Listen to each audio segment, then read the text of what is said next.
Hello and welcome into another episode of Locked on Wolves. Today on the show, the player review series continues with Karl-Anthony Towns, one of the worst seasons of his career, of course, largely impacted by injury.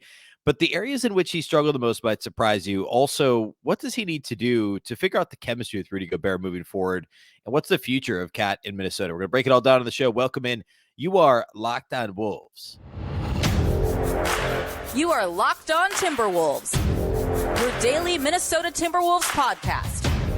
Part of the Locked On Podcast Network. Your team every day.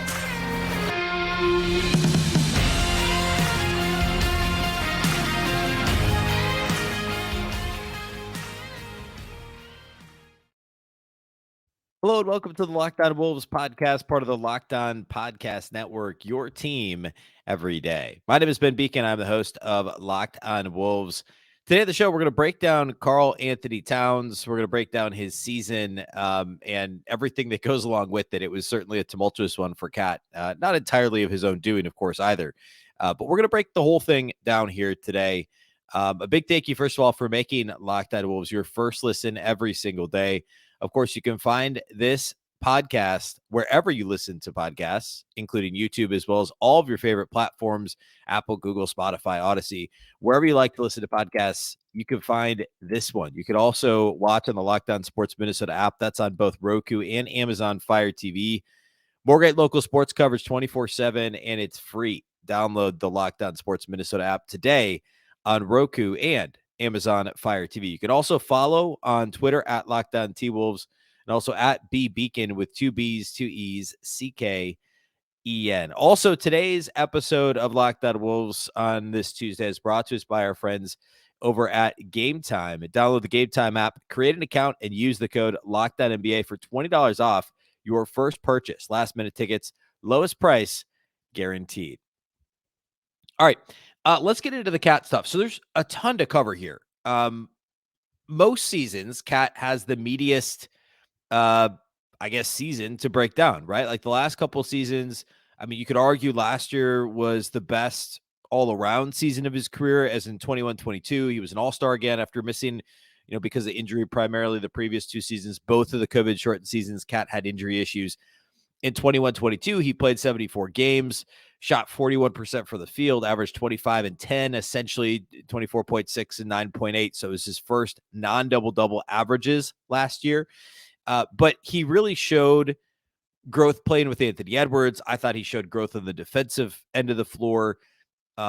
He was just generally a little bit more consistent and seemed comfortable deferring to Anthony Edwards when necessary. Had a career best free throw rate. Really the only, I think, thing that left people wanting after Towns' 21-22 season was the playoff performance. Really struggled in the playoffs against the Memphis Grizzlies, and specifically in the play-in. The win over the LA Clippers last year was more concerning. And then the Wolves acquired Rudy Gobert, and the thought was, how's he going to handle this, especially on the defensive end of the floor? If he's going to be asked to be on the perimeter, be switching, play the four, in the starting lineup far more often than he ever did before. And then also on offense, how is that going to work? Like as Ant takes on more of a lead role, as he gets in, further and further to his career in the league, is he going to want the ball more? How are they going to split possessions? And also Rudy is a multi-time all-star, all-NBA player who wants the ball too. So there were a lot of question marks coming into the season. And the Timberwolves started the year off, with a lot of question marks. Like there's a lot of stuff that didn't go right early in the year. When Cat got hurt on November 28th, the Timberwolves were, I think they were 10-11, including that game that they lost to the Wizards. They did have one 5-game winning streak in there, but they had a couple of 3-game losing streaks, and actually 3 if you include that game that he was hurt mid-game at Washington. And this team was 10-11.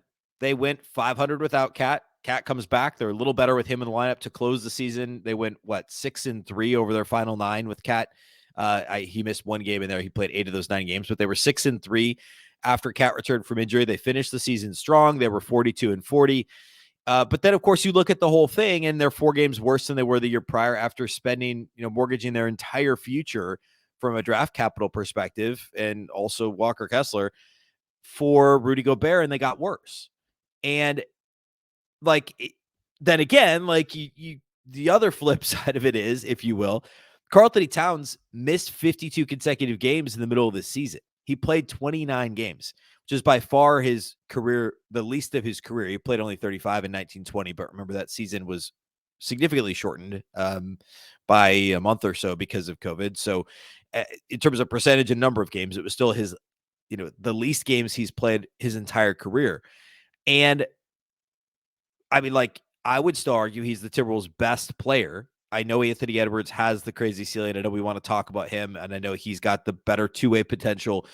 But in terms of sitting here right now, especially after the year Rudy Gobert had, you can't really argue that Gobert's the Wolves' best player with a straight face. I don't think you can argue that Anthony Edwards is actually the Wolves' best player yet. It's supposed to be Karl-Anthony Towns, and yet he had a really rough season in a lot of ways. He averaged the least points per game since his rookie year. He averaged the least rebounds per game ever. This was his worst three-point shooting season since his rookie year. It was his worst field goal percentage. I guess 2 years ago, he had a slightly worse field goal percentage. But if we want to talk effective field goal percentage, this was still the third worst of his career. He didn't get to the line as frequently. He saw his turnover rate increase. He saw his assist rate was up over last year, but it was down from where it was a couple of years ago, which surprised me because watching the season, the eye test would have told you Cat was getting better at distributing. He was getting better at making decisions with the ball in his hands. But we saw a turnover rate that was a career high and an assist rate that was only the third best of his career. His rebound rate was the worst of his career. His free throw rate was the worst it's been in 3 seasons. And as low as it's been since actually the lowest it's been since before he was ever an all-star. Go back to 16-17. This was his lowest rebound rate. Or excuse me, free throw rate. It was the lowest rebound rate period of his career. So no matter how you slice it and dice it, this was a poor season for Karl-Anthony Towns by his standards and by what he needs to be for a supermax player. Of course, he only played 29 games, and the calf injury certainly affected him a little bit down the stretch. It didn't appear to in terms of on the floor, but a little bit minutes limitations early. And then, of course, trying to find your way with the team trying to make the playoffs. I thought Cat did a good job from a what he was expecting, right? Like to try and fit himself in. I thought that went okay. But there's really no other way around it. Cat just had a bad year in a lot of different ways. Before the calf injury, Karl-Anthony Towns was shooting just 32.5% from beyond the arc. And that was, how many games was it? How many games did he play total? So that was 21 games. Over the first 21 games of this season, before the calf injury, Cat shot, what did I say, 32.5% from 3. The last 8 regular season games, though, he was on fire, 46.8% from 3. It works out to 36.6% for the season, which, again, was his worst mark since his rookie year. But he was hot to end the season. He didn't shoot it great in the playoffs, but this was it's a fluke, right? Like next year, there's no way Cat doesn't shoot at least 38, 39% from 3. I really mean that. Like he hadn't shot worse than 38.7% since 16-17. And again, the way he finished the season kind of underscores the fact that he's better than a 36% three-point shooter. So that's going to bounce back. I'm not worried about that. The rebounding thing, I think, has as much to do. We saw it dip last year to a previous career low. And this year it dipped further, partly because the Rudy Gobert presence, I think, is certainly the case. Also, he was a little further from the basket offensively. So we saw the offensive rebound rate dip even more significantly. A little further from the basket. I said that backwards. Defensively, we saw the defensive rebound rate dip. Well, we saw it dip on both ends of the floor.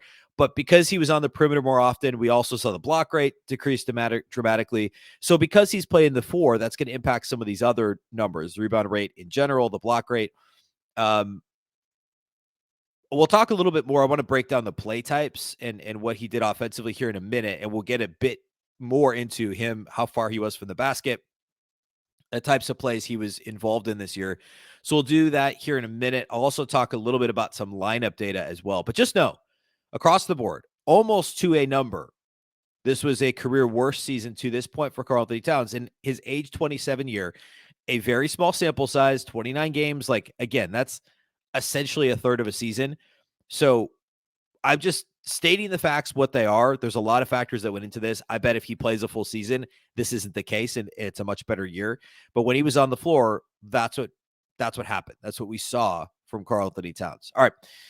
Next, we get into some lineup data, some play type data related to what Towns was able to bring to the table this season. Today's episode of Locked On Wolves is brought to us by our friends over at Game Time. If you are like me, you've definitely tried to go to a game, a concert, a comedy show, theater, whatever it is, and you've waited a little bit too long and been in a tough spot from a ticket perspective. But I mean, that shouldn't be the case, right? Buying tickets to your favorite events should not be stressful.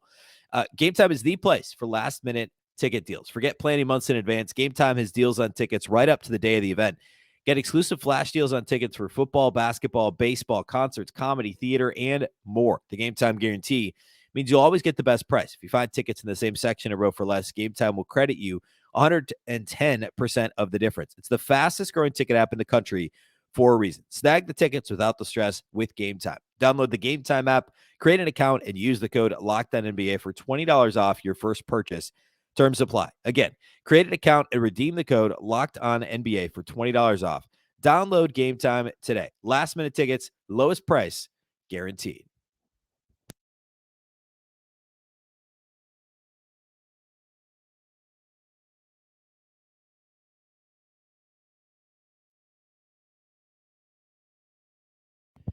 A big thank you once again for making Locked On Wolves your first listen every day. A reminder for everydayers that tomorrow we'll conclude the player review series with some Anthony Edwards conversation.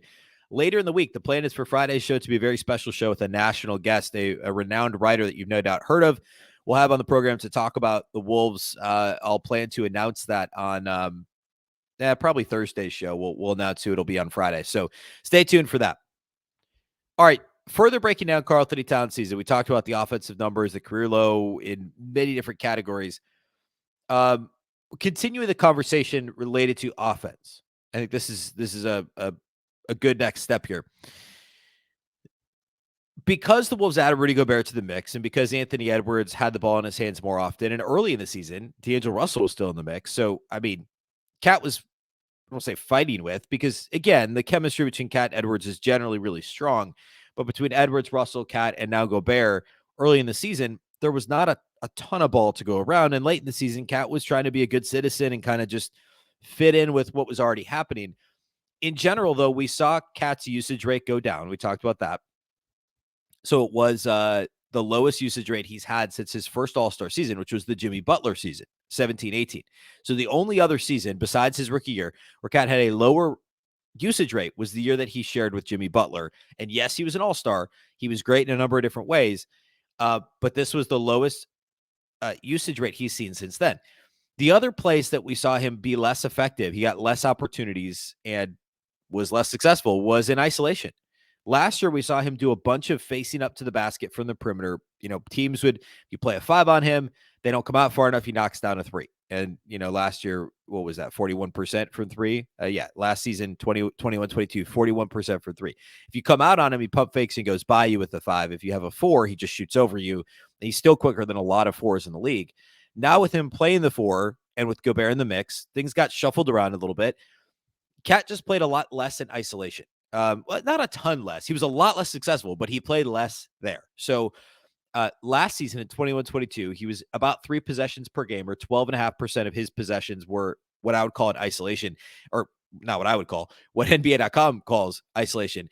To be clear, this is a little, it's not, maybe not 100% like, so this is terming plays as isolation when they're true isolation plays. There were some where it might come out of pick and roll and then he ends up in that position, or he gets the ball kicked to him in a spot up situation, a face up situation, and it's not truly isolation. So this isn't all the way there, but this confirms the eye test too. Like, it really felt like he was in these positions less. So last year it was almost 3 possessions a game, or 12.5% of the time. This year it was only about 2 possessions per game, 11.7% of the time. But his points per possession plummeted. According to stats.nba.com, last year in 21-22, he had 1.13 points per possession in spot-up situations, or isolation situations. This year it dropped to 0.73. And a better way to look at this, in my opinion, is looking at the B-ball index numbers. So B-ball index has his isolation points per possession this year at 0.8, just 16th percentile. in isolation points per possession. That grades out as an F, according to B-Ball Index. For the record, his spot up points per possession, which he was far more frequently in that role, 1.04 points per possession, 75th percentile. That's a B+. That's fine. You can live with that. It's still not quite what we saw last year. I'm going to pull up those numbers on B-Ball Index as well, because, again, the comparison point I think is really strong. And I like the percentile, the way that B-Ball Index breaks that down. So let's look at that real quick here. But again, it's the opportunity did decrease, but the effectiveness also waned for Karl-Anthony Towns this year in both of these areas. Last year in isolation, Karl-Anthony Towns, 1.07 points per possession, 100th percentile. He was one of the very best. Of course, that's an A+, one of the very best isolation players in 21-22 in the entire league. Spot up, 1.09 points per possession, 86th percentile. That's an A-. So we went from an A+ to an F in isolation, and an A- to a was it a B or a B+? I think it was a B+. So an A- to a B+ in spot up points per possession. So again, opportunity decreased, but the effectiveness greatly decreased. And a lot of this is because he struggled so much early in the year with his shot, and then later in the year with fitting back in. So again, I know that there's a lot of factors here, but that doesn't change how important it is that we break down what he did provide on the court and how much of it is those factors versus how much of it is just a bad year versus how much of it is the Rudy dynamic, which I've kind of danced around, but is very hard to put our actual finger on. What does this pairing look like moving forward? Something I've said on the show many times, and I talked with us quite a bit in the playoffs when the Wolves were taking on Denver, is that my assumption coming into this year was that the Wolves offense could operate very similarly to what it did in 21-22. Just plug Rudy into the Jared Vanderbilt role, let him hang in the dunker spot, and he's, in general, a better offensive player than Jared Vanderbilt, Rudy Gobert is, and you should still have a great offense. That was naive. I didn't consider all the other factors, the human factors of Gobert being a multi-time all-star, wanting the ball more often. The gravity that Gobert causes actually kind of hurt the Wolves this year, because not gravity from a pick and roll perspective, diving to the rim, but from a dunker spot perspective, where all of a sudden the paint gets clogged because teams are expecting Ant or Cat to drive, or they're running a pick and roll. Cat often was popping, not rolling, or you're running a pick and roll or whatever. And Rudy's just there, and he's a bigger human than Jared Vanderbilt. He commands more attention than Jared Vanderbilt. And because of that, the paint was simply more clogged. And yes, it opened up a few more three-point opportunities, but especially early in the season, the Wolves struggled from outside the arc. They shot much better late in the year. They finished middle of the pack in terms of shooting percentages from deep. But the frequency wasn't where it needed to be, and the accuracy, especially early, was not there. And Cat's part of that, right? He's not the only one, but he was part of it. So figuring out the too big thing that's Chris Finch's job, right? And that's something that I lauded him about on this podcast as somebody who has a track record of being really strong offensively as a coach. We talk about his year in Denver with Jokic. We talk about going way back to New Orleans when he had two bigs in DeMarcus Cousins and Anthony Davis, and Finch's ability to have success with those two big lineups. And obviously that wasn't the case this year. I think Rudy presents his own set of challenges because he's such a unique player. I know they tried to post him, and I know the points per possession are good with Rudy in the post, but you're not calling post-ups for Rudy Gobert.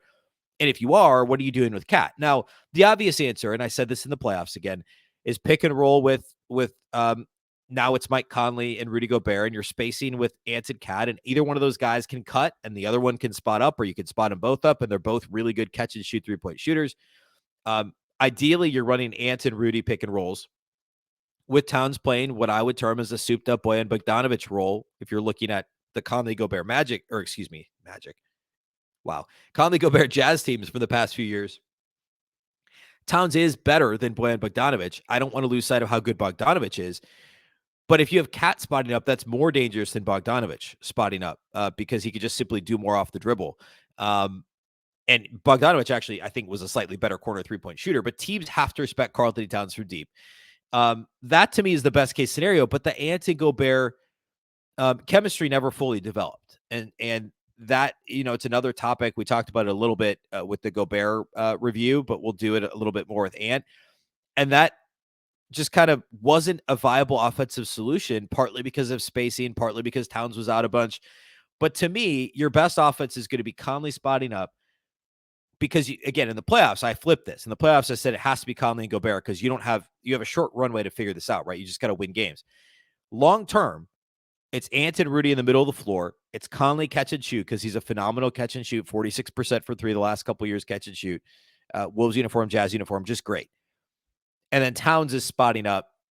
When Gobert's off the floor, you're running your entire offense through Karl-Anthony Towns. And whether or not Ant's on the floor, I think you're running through Towns. When Rudy and Cat are on the floor together, you're running the offense through Ant with Towns and Conley as deadly catch and shoot options. And obviously you're going to have secondary options for Cat as a cutter, as post up, depending on how the play develops, maybe he's posting up or you're doing a pick and pop with him. But then of course the issue becomes spacing with Ant and Gobert. You got to figure out the lob stuff and how you handle Gobert in the dunker spot. There's a lot of things to it, but the Wolves haven't figured it out yet. And I do think there's an answer. Cat's going to have to be part of the solution. All right, let's talk about some lineup data, briefly talk about his defense this year as well. We'll do all that here next. Today's episode of Locked On Wolves is brought to us by our friends over at Prize Picks. The $1 million daily Superflex promotion is ongoing every day of the NBA playoffs and all the way into the finals, although we're getting close to the finals, just a couple of weeks now. One Prize Picks user will win a chance at becoming a millionaire. One entry placed after 8 a.m. Eastern, that's 7 a.m. Central, will be randomly selected each day. Whoever placed that entry will be given a 6-pick flex with the following payouts. 6 correct picks is $1 million. 5 correct picks is $80,000. 4 correct picks, $16,000. Full details can be found at prizepicks.com/million. You must opt in at this link to be eligible for the $1 million entry. Again, prizepicks.com/million. Once you opt in, all you have to do is play the game like normal, and you could be the lucky winner.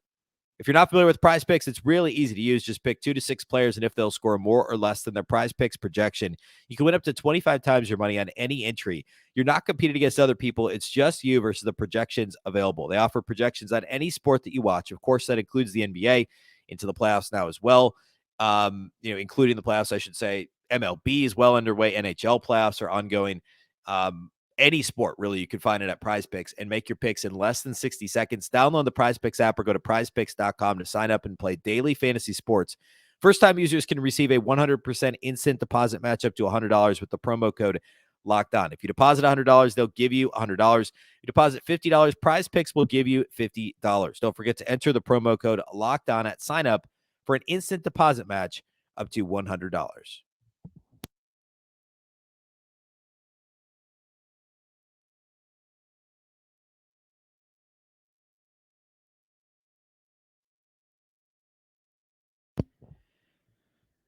All right, Cat lineup data. This again, and I said this with whoever we just did. Who did we just do? My mind's going completely. But we did this with Jaden McDaniels. It was a similar situation where you're just talking about a player that was the Wolves were better with him on the floor. So the 2-man ratings don't tell us a whole lot because they were just good players this year. McDaniels, Towns. Interestingly, though, Towns only negative 2-man ratings with rotation guys. Well, I'm not even going to say that. Like, he only played 80 minutes with Austin Rivers. He only played 85 minutes with Naz Reid. He only played 55 minutes with Bryn Forbes. A lot of that is, Towns was hurt for much of the year. Then Naz was hurt at the end of the year. And also, Towns Naz has never really been a great pairing. Same thing with Rivers. Like, Towns and Rivers just didn't play much together. The only rotation guy that Towns had a negative with was the 529 minutes he played with good buddy D'Angelo Russell, of course, no longer on the team. But in those 529 minutes over the first 21 games of the season, the two of them together were minus 4.8.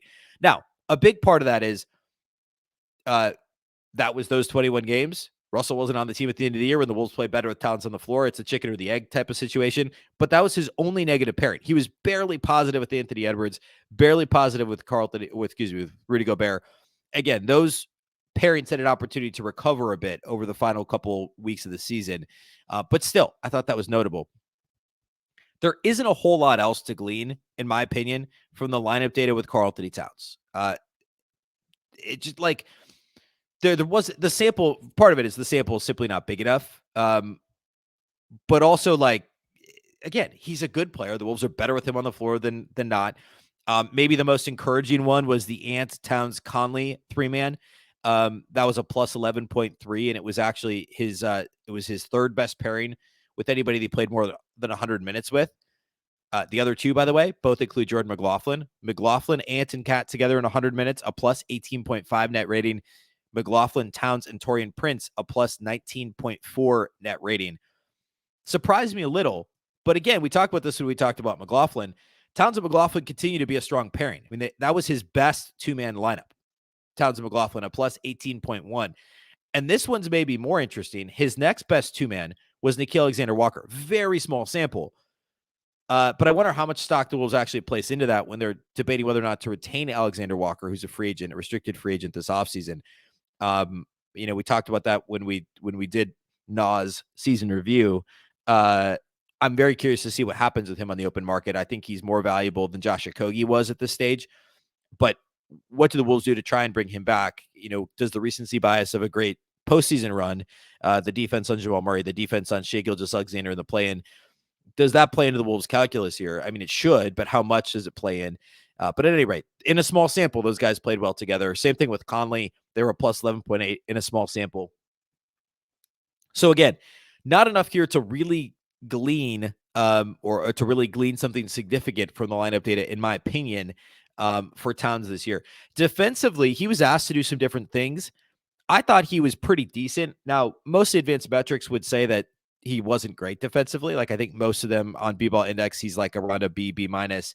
Here, I have it right here. Defensively, like Raptor, which is the catch-all created by 538, has him as a B minus defensively. Real plus minus at ESPN has him as an F defensively. The LeBron metric, which is proprietary to B-ball index, has him as a C. Box plus minus has him as a B plus. That's a bit noisier. So like anywhere from an F to a B, what did I say? B plus. That's about right. Like, I think there were some games where Towns seemed out of his element playing the four defensively and out on the perimeter a little bit too much. But there were other games where he looked very comfortable. And in some sense, that's kind of like a really messy microcosm of his career, especially defensively. But I think he's got the chops to do it. Now, he's only a couple years away from 30 now, as crazy as that is. Like, this will be his, I believe, age 38 season. 28th season. Wow. Didn't skip a decade, I hope. He turns 28 in November. So, yeah, he's going to lose a step here at some point. I think he can still play the four defensively. I think he can be effective on the perimeter defensively. I think he's switchable. And with the length of Jaden McDaniels, Anthony Edwards, potentially Taurean Prince again, Nickeil Alexander-Walker, some of these other guys, and with Rudy on the back line, if Rudy plays to what I believe he's capable of doing, I think it's still viable. I think you could do it with Cat out there on the perimeter. I truly think that's a viable solution on defense. It might not be ideal, but I think it can work. And also, by the way, when he played in drop, which he did a little bit more this season, certainly more than he did the year before, because the Wolves did a lot more drop coverage and pick and roll because of Rudy Gobert and that being his expertise. Again, I thought it was fine. I thought he did pretty good defensively. There were some games where he was exposed. There were some matchups that he was exposed. And that's another thing the Wolves just have to figure out. Can you give a little bit here? Like, you got to give something, right? You got to give something. You give a little bit here, keep him out of foul trouble, hide him a bit defensively. Or is it a matchup where you challenge him and say, this is going to keep you engaged? We saw that a little bit with Anthony Edwards. We saw actually in the playoffs, we saw it with Karl-Anthony Towns guarding Jokic. And I thought he did a solid job. There was that one game, he basically locked him down. The Wolves in general, they did a better job on Jokic than, say, the Phoenix Suns did in the playoffs, right? It just wasn't perfect. And, Towns is going to need a little more runway to figure this thing out on defense at the four, and he'll have that this year. So in general, not a good year for Cat. So much of it marred by the injury, and I want to be very clear about that. I think there's hope. The Cat and Rudy pairing showed some real chemistry. It's more about Ant and Rudy together, and how can Cat fit into this thing as he's quickly becoming the 1B to Ant's 1A. How does Cat fit in moving forward? Is he comfortable with it? And then we didn't really talk about the trade discussions here. I did that a couple weeks ago. I shouldn't say trade discussions. We don't know that they've had trade discussions, but the interest allegedly that the New York Knicks have. I did a show, I don't know, two weeks ago, Monday, 10, 11 episodes ago. So go listen to that about the Knicks specifically and potential interest in Cat. Cat's not trade eligible until July 7th anyway, so they can't move him until then. But this is and I don't think they will this summer, but this is the first summer where I think they'll actually listen, and it might be worth it. I think they give it certainly one more year. If this team's like below 500 at the trade deadline, you never know. Or next year on draft night, you never know. But if but they have to give the Cat Rudy Perry another season based on what they invested in Rudy and how good Karl-Anthony Towns is and still can be. He's still only going to be 28 this year. So there's improvement to be had. There's maturity to be had. I just think there's another year here before he's moved. But this is the first offseason where I won't completely discount any potential Cat trade rumors or discussions, etc. Those are things we'll talk about in the show because I think it's plausible that he's dealt at some point. All right. That's all I have for you today. Of course, the rest of the week, big shows. Ant on Wednesday, the Ant conversation. TBD on Thursday, and then Friday we'll have a special national guest. So be sure to follow and subscribe to the show. Wherever you listen to podcasts, you can also watch on YouTube. A big thank you to those that are everyday listeners and make us your first listen every day. You can also watch on YouTube on Locked On Sports Minnesota, wherever you listen to podcasts. And you can also follow on Twitter at Locked On T-Wolves and also at Beecken with 2 B's, 2 E's, CKEN. Of course, the Locked On Wolves podcast is part of the Locked On Podcast Network. Remember, the Locked On Network is your local experts on all the biggest stories. Once again, I'm Ben Beecken. This is the Locked On Wolves podcast, and we'll catch you next time.